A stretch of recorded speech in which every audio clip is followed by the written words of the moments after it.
నమస్కారం, నా పేరు doctor Santosh Sriram, neurologist, Apollo Hospitals, Hyderguda.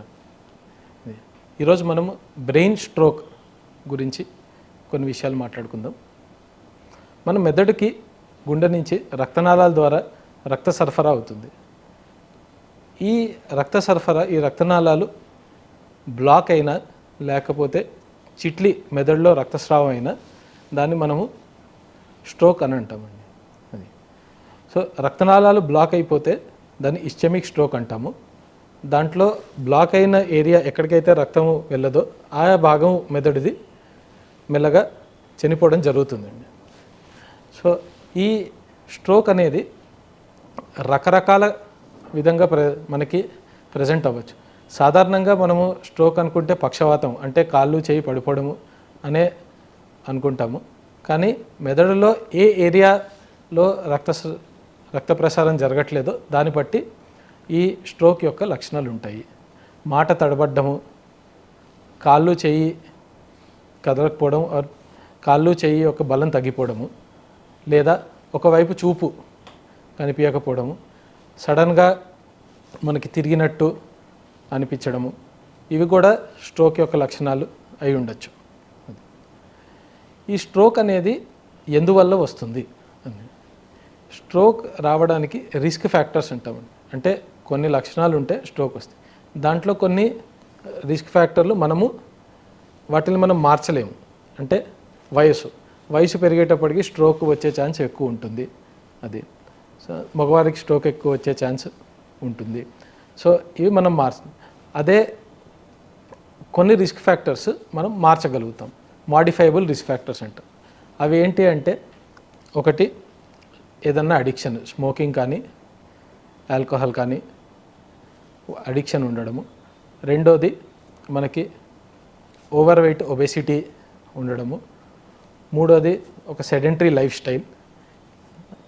Hyper కొలెస్ట్రాలేమి అంటే రక్తంలో కొవ్వు శాతం ఎక్కువ ఉండడము. ఇలాంటి అన్ని వాటి వల్ల కూడా మనకి స్ట్రోక్ వచ్చే ఛాన్స్ ఉంటుంది. అదండి. ఈ స్ట్రోక్ వచ్చినప్పుడు ముఖ్యంగా మనం తెలుసుకోవాల్సింది ఏంటంటే, టైమ్ ఈజ్ బ్రెయిన్. అంటే ఎంత త్వరగా మనము ఆ స్ట్రోక్ని డయాగ్నోస్ చేసి ట్రీట్మెంట్ చేయగలుగుతామో అంత ఎక్కువ మెదడుని మనం కాపాడగలుగుతాము. దానివల్ల మన రికవరీ తొందరగా ఉంటుంది. దాని తర్వాత మనకి మనిషి మంచాన పడకుండానో మనం ఆపగలుగుతాము. ఎవరికన్నా పక్షవాతం వస్తే దగ్గరలో ఉన్న హాస్పిటల్కి వెంటనే వెళ్ళాలండి. వెళ్ళిన తర్వాత అక్కడ హాస్పిటల్ ప్రోటోకాల్ అనుసారంగా ఎంఆర్ఐ కానీ సిటీ స్కాన్ కానీ తీసి వాళ్ళకి రక్తనాళం బ్లాక్ ఉంది, అందువల్ల స్ట్రోక్ వచ్చింది అని నిర్ధారిస్తే వెంటనే ఇప్పుడు మనకి కొన్ని ఇంజెక్షన్లు అవైలబుల్ ఉన్నాయండి. ఆ ఇంజెక్షన్ సాధారణంగా మనము 4.5 గంటల లోపల్లో రాగలిగితే హాస్పిటల్కి స్ట్రోక్ వచ్చిన అప్పుడు ఆ ఇంజెక్షన్ ఇస్తే ఆ మూసుకున్న రక్తనాళాన్ని తెరిచే ఛాన్స్ ఉంటుంది. అది దానివల్ల మనకి అయ్యే డ్యామేజ్ని మనము తగ్గించవచ్చు. కొన్ని సందర్భాల్లో పెద్ద రక్తనాళాలు కానీ మూసుకొని ఉంటే మనము థ్రాంబెక్టమీ అనేది కూడా చేయొచ్చు. అది కేసు బట్టి నిర్ధారిస్తారు. థ్రాంబెక్టమీ అంటే మనము ఒక వైర్ కానీ పాస్ చేసి రక్తనాళాల ద్వారా మెదడులో బ్లాక్ అయిన రక్తనాళాల్లో ఉన్న క్లాట్ని మనము తీయడం అనేది చేయొచ్చు. అది సో ఈ ప్రొసీజర్లన్నీ చేయాలి అంటే మనం ఎంత త్వరగా హాస్పిటల్కి చేరుకోగలిగితే అంత మంచిది. మనం ఇప్పుడు ఈ స్ట్రోక్ అనేది రక్తనాళము బ్లాక్ అవడం వల్ల లేదా రక్తనాళం చిట్లడం వల్ల రావచ్చు అనుకున్నాం. ఈ రక్తనాళం ఎందువల్ల బ్లాక్ అవుతుంది? ఈ రక్తనాళాల్లో స్వతహాగా అథెరోస్క్లెరోసిస్ అంటే అక్కడ కాల్షియము ఇంకా కొవ్వు చేరి మెల్లగా అదొక పూడికలాగా తయారయ్యి అది రక్తనాళాలని బ్లాక్ చేస్తుంది. అది అందువల్ల కొలెస్ట్రాల్ అనేది దాని తర్వాత మన బరువు అనేది కంట్రోల్ చేసుకోవడం చాలా ఇంపార్టెంట్. రెండోది గుండె ప్రాబ్లం ఉన్నవాళ్ళు, అంటే గుండె లయ తప్పి కొట్టుకోవడము, దాన్ని అరిథిమియా అంటారు.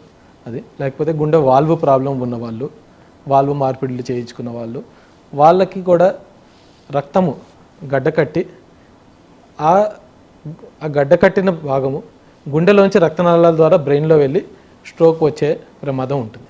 సో ఇలాంటి వాళ్ళు చాలా జాగ్రత్తగా ఉండాలి. వాళ్ళు రక్తం పలచబడే మందులు ఏవైతే ఉంటాయో అవి తప్పనిసరిగా వేసుకోవాలి.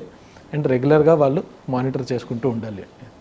ఒకవేళ స్ట్రోక్ వచ్చింది, గమనించలేకపోయారు, హాస్పిటల్కి వెళ్ళడానికి లేట్ అయిపోయింది కొన్ని అనివార్య కారణాల వల్ల అనుకుంటే అప్పుడు కూడా మనము బాధపడాల్సింది, టెన్షన్ పడాల్సింది లేదు.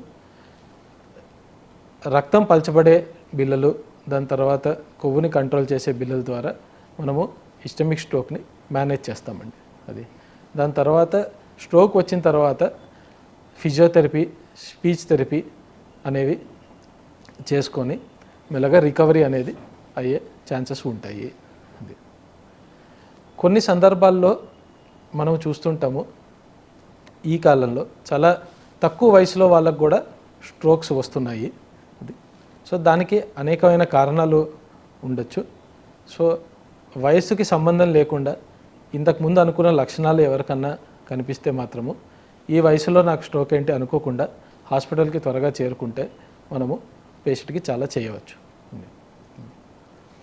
స్ట్రోక్ వచ్చిన వాళ్ళు ఒక హెల్తీ లైఫ్ స్టైల్ వాళ్ళు అలవాటు చేసుకొని వాళ్ళకి ఏమన్నా వ్యసనాలు ఉంటే అవి మానుకుంటే మరి యొక్క స్ట్రోక్ రాకుండా మనము ఆపచ్చు. దాంతో వాళ్ళ క్వాలిటీ ఆఫ్ లైఫ్ అనేది చాలా ఇంప్రూవ్ అవుతుంది. Thank you.